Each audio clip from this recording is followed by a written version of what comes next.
BRS కి ఎందుకు ఓటేయాలి? బీఆర్ఎస్ కి ఎందుకు ఓటేయాలి? నేను చెప్తాను, నువ్వు విను. ఈ రోజు 10 జిల్లాల తెలంగాణను 33 జిల్లాలు చేసి ప్రజల వద్దకి పరిపాలన తెచ్చిర్రు.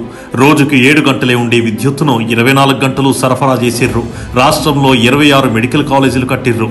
1,30,00,000 ఉండే సాగు విస్తీర్ణాన్ని 2,09,00,000 ఎకరాలకు పెంచిర్రు.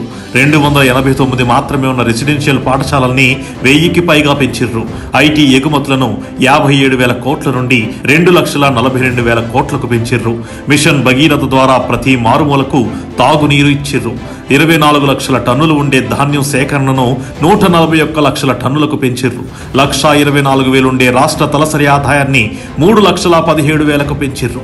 సామాన్య మధ్యతరగతి ప్రజలకు ముందెన్నడూ లేని సంక్షేమ ఫలాలందించిర్రు.